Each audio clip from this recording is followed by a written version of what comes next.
Hungary was one of the first countries in the world to create its own air force. Austro-Hungarian aces József Kiss, István Féjes, and others were fighting in the skies over Europe as far back as World War I. But after Austria-Hungary's defeat, the state was forbidden from even having military aviation.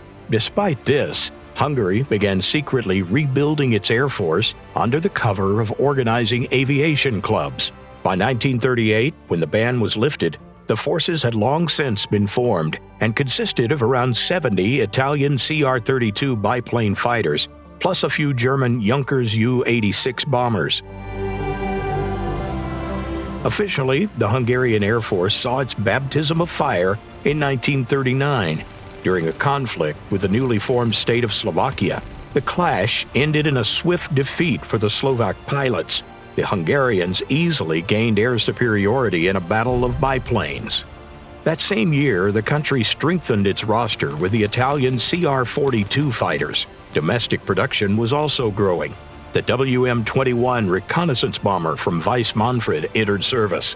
The aircraft had a relatively short range, but good flight characteristics. The Hungarian Air Force used it during the occupation of Yugoslav territories, suffering no combat losses. But the future belonged to monoplanes. At first, Hungarian officials wanted to buy Bf-109s from Germany for a mass rearmament. The Germans refused to supply their most modern fighter and instead offered the He-112, which had previously lost to the Bf-109 in the competition for the fighter contract of the Luftwaffe. Deliveries of that aircraft were also delayed, so the military commissioned a new design from Vice Manfred, and the WM-23 fighter went from sketch to metal in just 2 years. The aircraft closely resembled the He-112, which was the Hungarian engineer's main reference point, but there were differences too.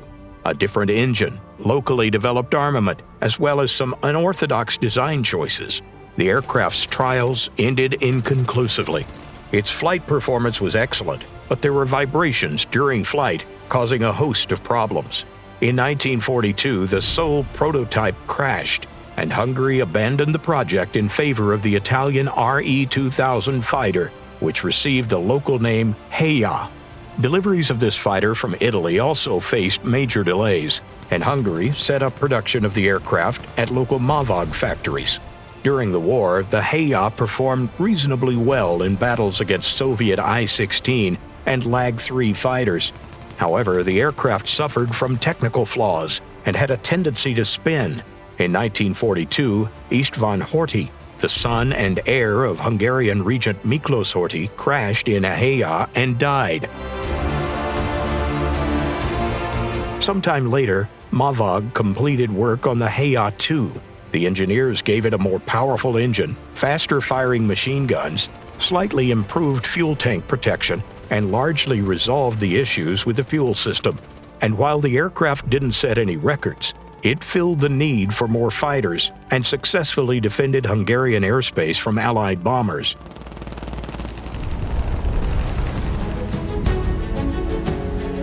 By that time, however, the backbone of the country's air fleet consisted of other aircraft, Bf-109s.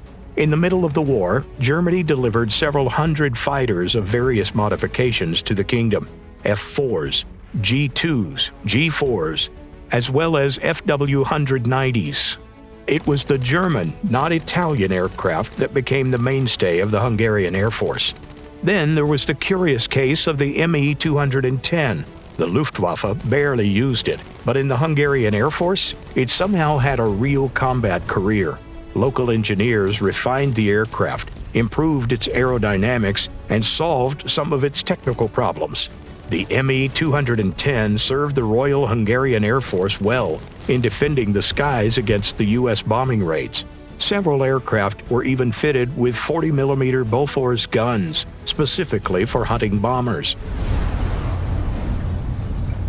Soon after World War II ended, Hungary became part of the Eastern Bloc, and in 1955 it joined the Warsaw Pact. Naturally, the Hungarian People's Republic primarily used Soviet-built aircraft. In the first years after the war, these were Yak-9 fighters and Il-10 attack aircraft. Later came early jets like MiG-15 fighters and Il-28 medium-range bombers. The Hungarian Air Force was never the spearhead of the Warsaw Pact forces, but it played a notable role within the organization. The country maintained several air regiments with fairly modern planes, such as MiG-21s, MiG-23s, and Su-22M3 fighters. Hungary also had several units of Mi-24 helicopters and other aircraft. The last Soviet aircraft Hungary received were MiG-29s. Notably, the Republic didn't get them from the Soviet Union, but from Russia, as part of a debt repayment from the Cold War era.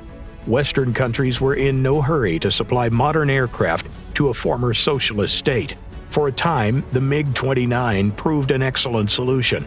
These Soviet-designed light fighters formed the backbone of the Hungarian Air Force for about 15 years. In 2000, Hungary retired its MiG-21s, and in 2010, the MiG-29s as well. To replace them, Hungary leased the most modern version of the Swedish Saab 39 Gripen. The history of Hungarian aviation began over a century ago, and many of the nation's aircraft can be tested by you in War Thunder. The Hungarian branch in the Italian tech tree includes both original models like the WM-23 and aircraft from the Soviet and modern periods. Which Hungarian aircraft do you like the most? Let us know in the comments down below.